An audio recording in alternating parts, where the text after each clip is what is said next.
Hi students, మీకు 5వ యూనిట్లో బయోటెక్నాలజీ అనే చాప్టర్ నుంచి ఒక వెరీ ఇంపార్టెంట్ ఎస్సే అనేది మీకు మరి ఇంట్రడ్యూస్ చేస్తాకి ముందు ఆ యొక్క రికాంబినెంట్ డిఎన్ఏ అనేటువంటి ఎస్సేను మనం డిస్కస్ చేసే ముందు కొన్ని జనరల్ టాపిక్స్ జనరల్గా కొన్ని విషయాలు మనం తెలుసుకోవాలి. బయోటెక్నాలజీ అనే చాప్టర్లోంచి మీకు ఎస్సే అనేది వస్తుందండి. 2 ఎస్సేలు ఉన్నాయి. Very important. Examination point of వ్యూలో ఈ సంవత్సరం నుంచి మీకు వెయిటేజ్ అనేది లేదు కాబట్టి ఏ సెక్షన్ నుంచి ఎన్ని మార్క్స్ వస్తుందనేవి కూడా తెలియదు. కాబట్టి జాగ్రత్తగా అన్ని క్వశ్చన్స్ అనేవి కూడా జాగ్రత్తగా చదవాలి. సో మన బాటనీ వచ్చినప్పటికీ వెరీ ఇంపార్టెంట్ ఎస్సే. మ్యాక్సిమం అది ఎగ్జామినేషన్ పాయింట్ ఆఫ్ వ్యూలో పబ్లిక్ పేపర్లో మీకు ఉంటుంది. సో క్వశ్చన్ పేరు మనకు 5వ యూనిట్లో బయోటెక్నాలజీ అనే లెసన్లో రికాంబినెంట్ డిఎన్ఏ అనేటువంటి ప్రశ్న. క్వశ్చన్ పేరు the process of recombinant DNA technology.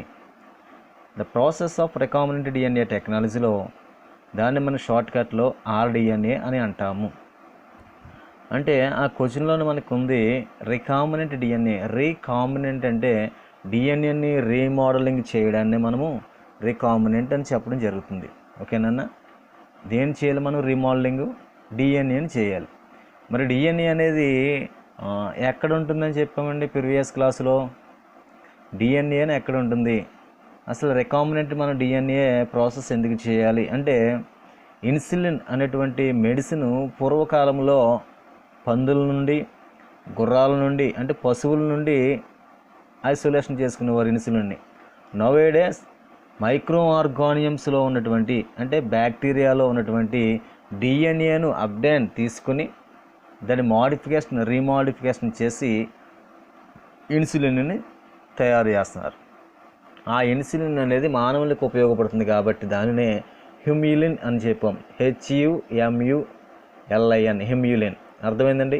Recombinant DNA టెక్నాలజీలో మనం ఏమి నేర్చుకోవాలి, ఎందుకు ఉపయోగపడుతుందంటే ఇన్సులిన్ని తయారు చేసుకోవడానికి మనకు ఉపయోగపడుతుందండి. మీకు బ్రాడ్గా అవుట్లైన్ చెప్తాను, మీకు ఆ క్వశ్చన్ ఎక్స్ప్లెయిన్ చేసినప్పుడు నెక్స్ట్ వీడియోలో అర్థమవుతుంది. ఎందుకంటే ఇది కొంచెం లెంతీగా ఉంటుంది కాబట్టి ఫస్ట్ ఇంట్రడక్షన్ చెప్తున్నాను.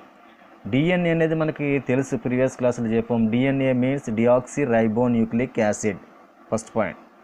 ఓకేనండి. డిఎన్ఏలో is a double helical manner. 2 పాచులు ఉంటాయి అని చెప్పాం కదండి. ఎట్లా ఉంటాయండి? 2 పాచులు ఉంటాయి.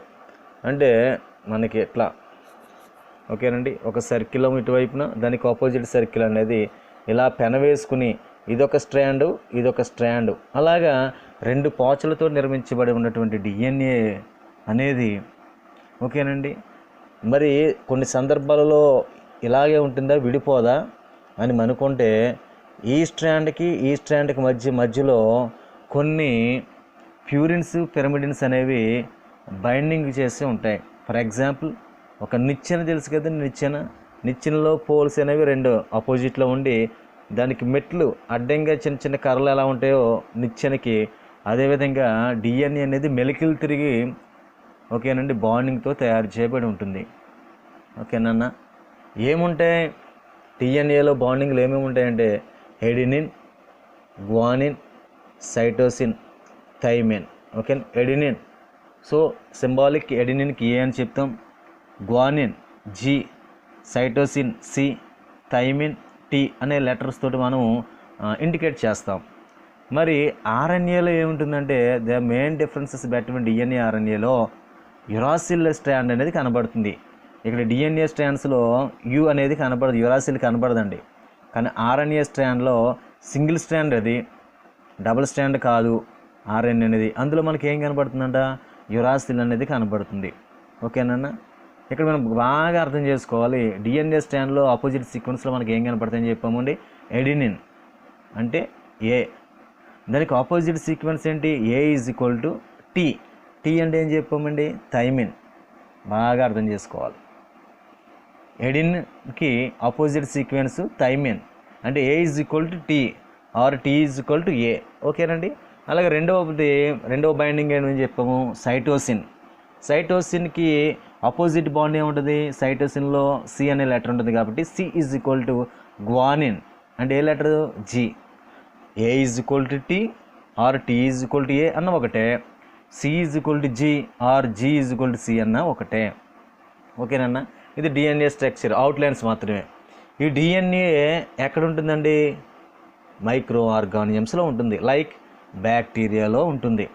బ్యాక్టీరియాలో ఎక్స్టర్నల్ ఎపిరియన్స్, ఇంటర్నల్ ఎపిరియన్స్ మనం చూసినట్లయితే, అంటే మన బాడీలో అవుటర్ స్ట్రక్చర్, ఇంటర్నల్ స్ట్రక్చర్ ఏ విధంగా ఉంటుందో అవుటర్నల్ స్ట్రక్చర్ ఏం కనబడుతుందండి, ఫేస్, ఈ భాగములన్నీ, హ్యాండ్స్, ఇవన్నీ కూడా అవుటర్నల్. ఇంటర్నల్ స్ట్రక్చర్స్ అంటే హార్ట్, బ్లడ్, కిడ్నీ, లివర్, ఓకేనండి, లంగ్స్, ఇవన్నీ కూడా మనకి బ్రెయిన్, ఇంటర్నల్ ఆర్గాన్స్ ఎలా ఉంటాయో బ్యాక్టీరియా స్ట్రక్చర్స్లో కూడా అవుటర్ లైన్స్లో మనకి ఏ భాగాలు కనబడతాయి అంటే సెల్ వాల్ కనబడుతుంది, అంటే కనకవచం ఉంటుంది. మనకేంటి cell wall, skin is a outer layer మోస్టర్, ఓకేనండి, ఇది బాహ్య చర్మం. రెండవది ఏముంటుంది బ్యాక్టీరియాలకు అంటే ఫ్లెజెల్లాలు ఉంటాయి, తెలుగులో కషాబాలు ఉంటాయి. అలాగే ప్లాస్మా లేయర్ ఉంటుంది, ప్లాస్మా త్వచం ఉంటుంది. ఈ విధంగా మనకి అవుటర్నల్ స్ట్రక్చర్ కనబడితే, ఇంటర్నల్లో ఏం కనపడతాయి అంటే బ్యాక్టీరియా లోపల ఏం కనపడతాయి అంటే granules, mitochondria, lysosomes, ribosomes, Golgi operators, ఓకేనండి, some bacterias including chloroplast and very very important plasmids and DNA. ఈ భాగాలు అనేవి ఇంటర్నల్ స్ట్రక్చర్స్లో కనబడతాయి. ఓకేనండి, రికాంబినెంట్ డిఎన్ఏలో మనం ఏం చేయాలా, రికాంబినెంట్ డిఎన్ఏలో మనం ఏం చేయాలంటే మనకి కావాల్సింది బ్యాక్టీరియాలో ఉన్నటువంటి డిఎన్ఏ మాత్రమే అవసరము. ఓకేనన్నా, రికాంబినెంట్ డిఎన్ఏలో డిఎన్ఏ అనే మాట కనబడుతుంది. డిఎన్ఏ మనకు అవసరం. ఎవరిలో ఉన్నటువంటి డిఎన్ఏ ఏమండి, animals or insects or micro organism, main basically micro organisms like బ్యాక్టీరియాలలో ఉన్నటువంటి డిఎన్ఏ మాత్రమే అవసరము మనకి రికాంబినెంట్ డిఎన్ఏ టెక్నాలజీ ప్రాసెస్లో. ఓకేనండి, ఇప్పుడు మనకి డిఎన్ఏను ఫస్ట్ గుండగా మనం మైక్రో ఆర్గానిజమ్స్ దగ్గరికి వెళ్ళి, లైక్ బ్యాక్టీరియా దగ్గరికి వెళ్ళి, ఏమండి బ్యాక్టీరియా గారు మీలో ఉన్న డిఎన్ఏ మాకు కావాలి అంటే అది ఇస్తుందండి, ఇవ్వదు. మనం ఏం చేయాలా, ఫస్ట్ గుండగా రికాంబినెంట్ డిఎన్ఏ టెక్నాలజీలో ఒక మైక్రో ఆర్గానిజమ్స్ని తీసుకుని, మైక్రో ఆర్గానిజమ్స్ అని ఏం చెప్పానండి, బ్యాక్టీరియా, ఆ బ్యాక్టీరియాలలో ఉన్నటువంటి డిఎన్ఏను మనం బయటికి రప్పించాలి. అది ఫస్ట్ పాయింట్. రప్పించాలంటే పిలవగానే బయటికి రావడానికనే మన బంధువు అండి, మన స్నేహితుల బ్యాక్టీరియాలో ఉన్నటువంటి డిఎన్ఏను బయటికి మనం రప్పించాలి అంటే ఫస్ట్ మనం ఏం చేయాలా చెప్పండి. ఒక దొంగవాడు ఇంట్లోకి వెళ్ళాలి అనుకుంటే దొంగతనానికి తలుపులన్నీ వేసేస్తున్నాయి అనుకోండి, తాళాలు కూడా వేసినాయి అనుకోండి, ఏం చేస్తాడు దొంగ, గోడ దూకెళ్ళి తలుపులను బద్దలు కొట్టే ముందు ఆ యొక్క తాళము కప్పను బద్దలు కొట్టి లోపలికి వెళ్తాడు. అంటే వాడికి ఉన్నటువంటి స్పేసెస్ అన్నీ కూడా క్లియర్ చేసుకుని జర్జీగా ఇంట్లోకి వెళ్ళిపోతాడు. అర్థమవుతుందా? మరి బ్యాక్టీరియాలలో ఉన్నటువంటి డిఎన్ఏని మనం బయటికి రప్పించాలంటే ఫస్ట్ కొద్దిగా ఎవరిని అటాక్ చేయాలంటే అంటాను బ్యాక్టీరియా యొక్క ఎక్స్టర్నల్ ఎపిరియన్స్ అనేటువంటి బాహ్య చర్మాన్ని, అంటే సెల్ వాల్ని ఫస్ట్ మనం రప్చర్ చేయాలి.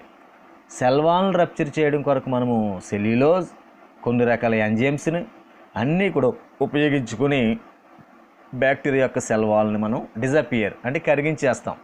మీకు బాగా అర్థం అవ్వాలంటే ఇంకా బాగా చెప్తున్నాను చూడండి. సమ్ హై పవర్ డిటర్జెంట్, కొన్ని రసాయనాలను, అధిక శక్తి కలిగినటువంటి సబ్బులను, డిటర్జెంట్స్ను, సెల్యులోజ్ను, లైసోజోమ్ అనే ఎంజైమ్స్ అన్నీ కూడా ఒక పాత్రలో తీసుకుని ఆ పాత్రలో బ్యాక్టీరియాని పడేసామనుకోండి, కొద్దిసేపటికి ఏమవుతుందంటే ఈ కెమికల్స్ వల్ల, రసాయనం వల్ల బ్యాక్టీరియా యొక్క కనకవచం అంటే సెల్ వాల్, అవుటర్ ఎపిరియన్స్, బాహ్యత్వచము, ప్లాస్మా త్వచము, కసాబాలన్నీ కూడా ఏమైపోతాయి, కరిగిపోయి మనకు ఒక లిక్విడ్ ఫామ్ అవుతుంది. ఓకేనండి, మీకు ఇంకా బాగా అర్థం అవ్వాలంటే ఐస్ తెలుసు కదా, మనకి ఐస్ తింటాం, బయట దొరికేది ఐస్ మనం తిన్నామనుకోండి పర్లేదు, కొంతసేపటికి మనం ఐస్ తినకుండా ఒక ప్రాంతంలో దాన్ని ఒక గచ్చు మీద ఒక టేబుల్ మీద ఐస్ని అలా పెట్టేసామనుకోండి, కొంతసేపటికి ఏమవుతుంది, అది కరిగిపోయి స్టిక్ పుల్ల మాత్రం మిగులుతుంది కదా. ఓకే, అలాగే ఈ high forward detergents, lysosomes, cellulose అనేటువంటి కెమికల్స్లో బ్యాక్టీరియాని డిజాల్వ్ చేయడం వల్ల, మీన్స్ కరిగించడం వల్ల సెల్ వాల్ అంతా కూడా కరిగిపోయి లోపల ఉన్నటువంటి ఇంటర్నల్ ఆర్గన్స్ అన్నీ కూడా మనకు కనబడతాయి. సో ఆ ఇంటర్నల్ ఆర్గాన్స్లో ఒకటే డిఎన్ఏ ఉండదు, చాలా రకాలు ఉంటాయని చెప్పాను. ఏమేమిని? రైబోజోమ్స్ ఉంటాయి, క్లోరోప్లాస్ట్ ఉంటాయి, mitochondria, Golgi operators, vacuoles, plasmid, DNA ఇవన్నీ కలిసిపోయి ఉంటాయి. ఇప్పుడు మనకేంటి టార్గెట్? DNA target. కాబట్టి ఆ డిఎన్ఏని తీసుకురావడం కొరకు సెల్ వాల్ని రప్చర్ చేస్తాం. తర్వాతగా మనం ఏం చేయాలి? మిగతా సెల్ ఆర్గాన్స్ నుంచి మనకు డిఎన్ఏ కావాలి. కాబట్టి ఈ డిఎన్ఏని సెపరేట్ చేసే ముందు చిల్డ్ అంటే చల్లని ఇథనాల్ ట్రీట్మెంట్ చేయడం వల్ల ప్యూరిఫైడ్ డిఎన్ఏ అనేది మనకి రావడం జరుగుతుంది. అదొక ప్రాసెస్. లేదా రెండవది సెంట్రిఫికేషన్ ప్రాసెస్ చేయడం వల్ల కూడా మనకి డిఎన్ఏని మనం సెపరేట్ చేయవచ్చు. సెంట్రిఫికేషన్ ప్రాసెస్ అంటే ఏంటి? ఫస్ట్ స్టెప్లో మనం కరిగించేసిన తర్వాత, అంటే బ్యాక్టీరియాని కరిగించేసిన తర్వాత ఒక లిక్విడ్ ఫామ్ అవుతుంది కదా, సెల్ ఆర్గాన్స్ అన్నీ కూడా కలిసి ఒక లిక్విడ్ ఫామ్ అవుతుంది. దాన్ని ఒక టెస్ట్ ట్యూబ్లో తీసుకుని సెంట్రిఫికేషన్ మిషన్లో కనుక వేస్తే కనుక కొంతసేపటికి ఏమవుతుందంటే the large particles in the bottom side, test ట్యూబ్లో ఒక బేకర్లో బరువైన పదార్థాలన్నీ కూడా ఏమైతే అంటే అడుగు భాగానికి చేరుతాయి, తేలికైన పదార్థాలు అనేవి అప్పర్ సైడ్కి తేలుతాయి. కాబట్టి ఒక టెస్ట్ ట్యూబ్లో సెంట్రిఫికేషన్ చేసిన తర్వాత మనం ఏం చేయాలంట? తేలికైన పదార్థాలన్నీ కూడా బయట పంపేసి మనకు కావాల్సినటువంటి బరువైన పదార్థం ఏదైతే మిగిలిందో దాన్ని డిఎన్ఏని తీసుకుని ఒక స్లైడ్ మీద పెట్టి, డిఎన్ఏ ఎలా ఉంటుందని చెప్పారంటే డబల్ హెలిక్స్లో ఉంటుంది కాబట్టి దాన్ని ఇంకా ట్రీట్మెంట్ చేసి ఇథనాల్ని ట్రీట్మెంట్ చేయడం వల్ల ప్యూరిఫైడ్ డిఎన్ఏ మనకి ఏర్పడుతుంది. ఈ విధంగా రికాంబినెంట్ డిఎన్ఏ టెక్నాలజీలో ఫస్ట్ స్టెప్లో కష్టపడి మనము ఏం చేసామంటే తెలుసండి, ఐసోలేషన్ ఆఫ్ డిఎన్ఏను ఐసోలేట్ చేసాం. బ్యాక్టీరియాలో ఉన్నటువంటి డిఎన్ఏను బయటికి రప్పించాం. తర్వాత బయటికి రప్పించిన డిఎన్ఏను మనం ఏం చేయాలి? కట్ చేయాలి. ఫ్రాగ్మెంట్స్ కింద, అంటే చిన్న చిన్న ముక్కల కింద మనం కట్ చేయాలి. దాన్ని చిన్న చిన్న ముక్కలు మనం ఏమంటామంటే ఫ్రాగ్మెంట్స్ అని చెప్తాం. ఓకేనండి. మనకి పేపర్స్ కానీ క్లాత్స్ కానీ మనం ఏం చేస్తామండి, మన దగ్గర సిజర్ కత్తిరి ఉంటుంది కాబట్టి ఈజీగా మనం కట్ చేస్తాం. కానీ డిఎన్ఏను కత్తిరించాలంటే ఏ ఎంజైమ్ని వాడతాము? Very very very important. REN means restriction endonuclease. REN, R అంటే ఏంటండి? రెస్ట్రిక్షన్, ఈ అంటే ఎండో, న్యూక్లియేజ్ ఎంజైమ్. ఆర్ఈఎన్ అనేటువంటి ఒక ఎంజైమ్ను ఉపయోగించి డిఎన్ఏను కత్తిరించడం అనేది జరుగుతుంది. మనకు డౌట్ రావాలి, ఆర్ఈఎన్ ఏమైనా ఒక కత్తిరి ఏంటండి కత్తిరించడానికి ఉపయోగపడుతుందని చెప్తున్నాం అంటున్నాం. కత్తిరి కాదు, అది ఒక ఎంజైమ్. మనం ఒక స్లైడ్ మీద డిఎన్ఏను పెట్టి ఈ ఆర్ఈఎన్ అనే ఎంజైమ్ని డ్రాప్స్ కింద మనం వేస్తే కనుక కొంతసేపటికి గొలుసులా ఉన్నటువంటి డిఎన్ఏ కట్ అయిపోయి, ఓకేనండి, చిన్న చిన్న ముక్కల కింద మనకు ఫామ్ అవుతుంది. ఇక్కడ మనం తెలుసుకోవాల్సిన ఒక ఇంపార్టెంట్ విషయం ఏంటంటే ఆర్ఈఎన్ అనేది ఎగ్జాక్ట్గా డిఎన్ఏ సీక్వెన్స్ని ఎక్కడ కత్తిరిస్తుంది? ఎక్కడ పడితే అక్కడ కత్తిరించదు. Very very important. ఆర్ఈఎన్ యొక్క యాక్షను, రెస్ట్రిక్షన్ ఎండోన్యూక్లియేజ్ ఎంజైమ్ యొక్క యాక్షను డిఎన్ఏ మీద ఎక్కడ ఉంటుంది? ఆల్రెడీ మీకు ఫస్ట్ చెప్పాను, డిఎన్ఏలో గ్వానిన్ ఉంటుంది, ఎడినిన్ ఉంటుంది, సైటోసిన్ ఉంటుంది, థైమిన్ ఉంటుంది అని చెప్పా. ఎక్కడైతే గ్వానిన్ ఎడినిన్ అనేది ఉంటుందో అక్కడ మాత్రమే ఈ చిన్న చిన్న ముక్కల కింద కట్ అవ్వడం అనేది జరుగుతుంది. అర్థమైందండి? ఆర్ఈఎన్ రెస్ట్రిక్షన్ ఎండోన్యూక్లియేజ్ ఎంజైమ్ వేసిన తర్వాత డిఎన్ఏలో ఏ సీక్వెన్స్ దగ్గర కట్ అవుతుంది? ఎంసెట్ ఓరియంటెడ్గా అడిగేటువంటి బిట్ ఇది. ఎక్కడ కట్ అవుతుందండి? గ్వానిన్ ఎడినిన్ అనే భాగములు ఎక్కడైతే ఉన్నాయో అక్కడ మాత్రమే కట్ అవుతుంది.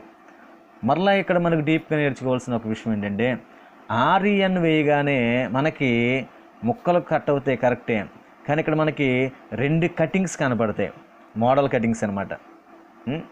ఇది క్రాప్ కాదు కటింగు. డిఎన్ఏ అనేది 2 ముక్కల కింద కత్తిరించేటప్పుడు మనకు 2 భాగాలు కనపడతాయి. ఒకటి స్ట్రాగర్డ్ కత్తిరింపులు అని చెప్తాం, రెండవది బ్లండ్ కట్స్ అని చెప్తాం. ఫస్ట్ వన్ స్టాగర్డ్ కటింగ్ అంటే స్టాగర్డ్ కత్తిరింపులు, రెండవది బ్లండ్ కటింగ్స్ మొండి కొనలు. మీరు నోట్ బుక్ పెట్టుకుని రాసుకోండి ఇవన్నీ కూడా. స్టాగర్డ్ కత్తిరింపులు అంటే ఏంటి? ఇలా చూడండి, ఇదేంటిది? హ్యాండ్లో ఇదేంటిది? ఏంటండి? ఓకే, ఇదొక ఫింగరు, ఇదొక ఫింగరు. ఈ ఫింగర్స్ని ఇట్లా పెట్టండి జాగ్రత్తగా. ఇలా వచ్చి ఇలా వచ్చి ఇలా వచ్చింది కదండి ఈ షేపు. అంటే ఈ రెండు కూడా సమానంగా లేవు, ఇలా ఉన్నాయి. అంటే ఒక ఎండ్, ఒక పాచ్ అనేది కనపడుతుందా, ఒక పాచ్ అనేది ఎక్స్ట్రాగా ఉండి రెండవ పాచ్ అనేది సగానికి ఉంటే దీన్ని స్టాగర్డ్ కటింగ్స్ అని చెప్పాలి. ఓకేనండి, ఇది స్టాగర్డ్ కత్తిరింపు. అంటే డిఎన్ఏ మీద మనకి ఆర్ఎన్ వేయగానే ఇలా కట్ అవుతుంది ముక్క. మరి దీనికి ఆపోజిట్ సీక్వెన్స్ ముక్క ఎక్కడో ఉంటుంది, ఇట్లా ఇలా రివర్స్లో. ఓకేనండి, అప్పుడు ఫిట్ అవుతుంది. ఈ చేతిలో ఇది, ఈ చేతిలో ఇది, ఇలా పెడితే కలవదు. ఇలాగా ఒకటి కటింగ్ షార్ట్గా వచ్చి రెండవ కటింగ్ అనేది లార్జ్గా వస్తుంది. దీన్ని ఏ కటింగ్ అని చెప్పాలి? Staggered cutting. రెండవది బ్లండ్ కటింగ్. బ్లండ్ కటింగ్ అంటే ఏంటి చెప్తున్నాము? మొండి కొనలు. ఇక్కడ చూడండి, రెండు కూడా సమానంగా ఉన్నాయి. అంటే డిఎన్ఏ సీక్వెన్స్ మీద మనము ఆర్ఈఎన్ వేయగానే ఒక ఇంపార్టెంట్ పాయింట్, గ్వానిన్ ఎడినిన్ ఎక్కడైతే ఉందో అక్కడ కట్ అవుతుందని చెప్పాను. రెండవది ఆర్ఈఎన్ వేయగానే మనకు రెండు కటింగ్లు వస్తాయి. ఒక కటింగ్ పేరు స్టాగర్డ్ కటింగ్, దాన్ని తెలుగులో స్టాగర్డ్ కత్తిరింపులు అని చెప్తాం. రెండవ కత్తిరింపు పేరు బ్లండ్ ఎండ్. ఓకేనా? సో నెక్స్ట్ అత్యంత ప్రాముఖ్యమైనటువంటి పాయింట్ ఇందులో వేరే ఒకటి ఉంది, వెక్టార్. వెక్టార్ అంటే ఏంటంటే ఇక్కడ ఇప్పుడు కత్తిరించినటువంటి ఈ మొక్క ఉంది చూసారా, డిఎన్ఏను. ఈ కత్తిరించినటువంటి ఈ డిఎన్ఏను మరలా వెక్టార్లోకి మనం ప్రవేశపెట్టాలి. వెక్టార్లోకి అంటే ఒక వాహకంలోకి ప్రవేశపెట్టాలి. Vectors means plasmid. ప్లాస్మిడ్ని మనం తీసుకోవాలి. మరి ఈ ప్లాస్మిడ్ ఎక్కడ ఉంటుంది? ఇది కూడా బ్యాక్టీరియాలో ఉంటుంది.